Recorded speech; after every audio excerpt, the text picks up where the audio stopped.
राधे राधे आप सभी मेरे प्यारे भक्तजन को, रसिक जन को, वृंदजन को, आप सभी को इस दास का राधे राधे। और मैं यही आशा करता हूँ कि आप सब लोग कुशल होंगे, आप सब लोग मस्त में होंगे, आनंद में होंगे और अपना जीवन अच्छी तरह बिता रहे होंगे।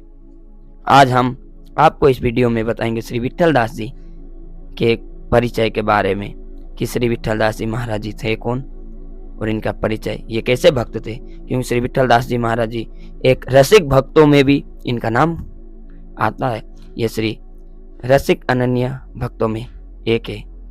तो चलिए बिना देर किए आप इनकी परिचय आप सुनिए और इनका भक्ति कैसा था इस विषय में जानिए। श्री विट्ठल दास जी नाहरमल जी के छोटे भाई थे। ये अत्यंत उदार वृत्ति के थे। इन्होंने गोस्वामी श्री हित हरिवंश जी द्वारा प्रकटित श्री हित धर्म की दीक्षा उनसे देवबन में ही प्राप्त कर ली थी तथा गुरुवर्य द्वारा दी गई शिक्षाओं को बड़ी दृढ़ता के साथ अपने जीवन में उतारना प्रारंभ कर दिया था। गुरु द्वारा बताए गए मार्ग पर अतिशय अनन्यता के साथ चलने के कारण ये श्री हिताचार्य के परम प्रिय शिष्य बन गए थे। जब श्री हित जी वृंदावन में स्थायी रूप से रहने लगे तब विट्ठल दास जी का मन देवबन में रहने से उचाट खाने लगा और ये देवबन से वृंदावन आकर गुरुचरणों के आश्रय में ही रहने लगे। यहाँ आकर नित्य प्रति श्री गुरु के दर्शन करना और उनका उच्छिष्टामृत लेने के बाद ही प्रसाद ग्रहण करना, इन दो नियमों को इन्होंने अपनी दैनिक चर्या में अनिवार्य रूप से सम्मिलित कर लिया था। परम आराध्य श्री राधा वल्लभ लाल जी महाराज की श्री हित रस रीति के अनुसार अनन्य प्रेम भाव से सेवा करते हुए जब बहुत समय व्यतीत हो गया तब अनायास ही एक दिन इन्हें दिल्ली बादशाह का एक पत्र मिला जिसमें इन्हें जूनागढ़ के हिंदू सूबेदार यानी राज्यपाल का प्रधानमंत्री नियुक्त किए जाने की बात लिखी गई। पत्र पढ़कर ये बड़े असमंजस में पड़ गए कि मुझे अब क्या करना चाहिए।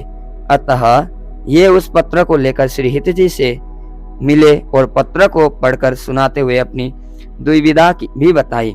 श्री हिताचार्य ने कहा कि चूंकि यह सेवा तुम्हें अनायास ही मिली है अतः इसे प्रभु की इच्छा मानकर चले जाना ही ठीक हो रहेगा। विट्ठल दास जी ने जूनागढ़ जाने से पूर्व श्री हिताचार्य का एक चित्र बनवाया तथा वहां पहुंचने पर उस चित्र के साथ नाम सेवा भी विराजमान की। अब ये सदाचार पूर्वक स्वयं रसोई बनाते, भोग लगाते और तब प्रसाद ग्रहण करते थे। इस प्रकार ये प्रतिदिन गुरु दर्शन करने और उनका उच्छिष्ट लेने के बाद प्रसाद ग्रहण करते थे। इन दोनों नियमों का निर्वाह क्या करते थे। वैसे इन्होंने कुछ ऐसा जुगाड़ भी बना लिया था जिससे कि इन्हें जूनागढ़ में भी श्री गुरु का उच्छिष्ट प्रसाद मिलता रहे। विट्ठल दास जी के जूनागढ़ पहुंचने के कुछ समय पश्चात वहां के सूबेदार राजा ने द्वारिका जाकर रणछोड़ जी के दर्शन करने का विचार किया। उसने फौज के लोगों को भी द्वारिका जाकर रणछोड़ जी के दर्शन करने की अनुमति प्रदान कर दी। अतः फौज के प्राय सभी लोग दर्शन करके लौट आए किंतु विट्ठल दास जी वहां गए ही नहीं। पहले तो इस बात की चर्चा सभी लोगों के घरों में ही होती रही किंतु फिर बहुत से चुगलखोरों ने इस बात की शिकायत राजा से भी कर दी। राजा ने नाराज होकर विट्ठल दास जी को भरी सभा में बुलाया और उनसे पूछा कि जब सभी हिंदू फौजियों ने द्वारिका जाकर रणछोड़ जी के दर्शन किए तो तुम दर्शन करने क्यों नहीं गए? क्या तुम उनको ठाकुर नहीं मानते हो? क्या तुम अपना कोई नया मत चलाना चाहते हो? विट्ठल दास जी ने नम्रता से उत्तर दिया कि मेरे गुरु श्री हित हरिवंश चंद्र जी है, उनका निवास स्थान वृंदावन है तथा दो भुजाओं वाले श्री राधा वल्लभ लाल जी मेरे इष्ट है।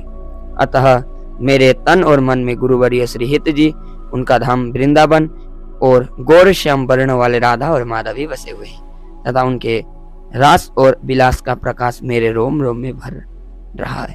अतः उसमें चार भुजाओं वाले ठाकुर के लिए स्थान ही शेष नहीं है। यह सुनकर राजा को क्रोध आ गया। उसने विट्ठल दास जी से कहा कि मुझे तो तुम्हारे द्वारा कही गई बातें एक झूठी कहानी की तरह लग रही। यदि तुम सच्चे हो तो अपने कपड़े उतारो और दिखाओ कि तुम्हारे तन मन में कहाँ राधा वल्लभ लाल बसे हुए हैं, तभी हम सबको तुम पर विश्वास होगा।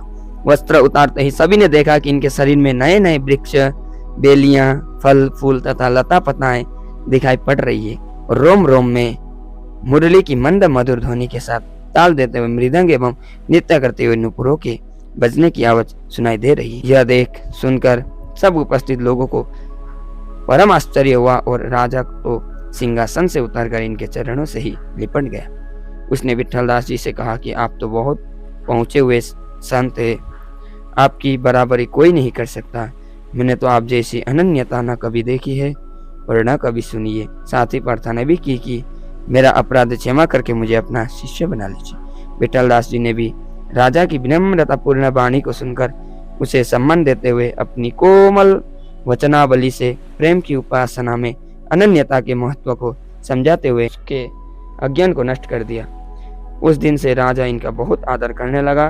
उसने हृदय में इन्हें अपना गुरु मान लिया तथा वो नियम से इनका उपदेश सुनता और उसे अपने जीवन में उतारने का यथासंभव प्रयास करता। वो कभी भी इन्हें अपने घर पर किसी के द्वारा नहीं भूलवाता था, स्वयं इनके घर जाकर इनके दर्शन का लाभ लेता था। उसने राज्य संबंधी तथा परमार्थ संबंधी संपूर्ण काम इन्हें सौंप दिए थे तथा अपनी धन संपत्ति भी इनके चरणों में अर्पित कर दी थी। विठलदास जी की गुरुवर्य श्रीहित हरिवंश जी चंद्र जी के प्रति अगाध निष्ठा एवं अटूट प्रेम अति अद्भुत है। इसका प्रत्यक्ष प्रमाण यह है कि जब इन्होंने जूनागढ़ में रहते हुए उनके निकुंज गमन की बात सुनी तो इन्होंने यह सुनते ही अपने पंच भौतिक शरीर की परित्याग कर दिया और वृंदावन की नित्य निकुंजों में युगल भर को नित्य विहार पलायन बनाने वाले श्रीहित अली जी के नियुत में सदा सदा के लिए सम्मिलित हो गए। यह था श्री विठलदास जी के परिचय।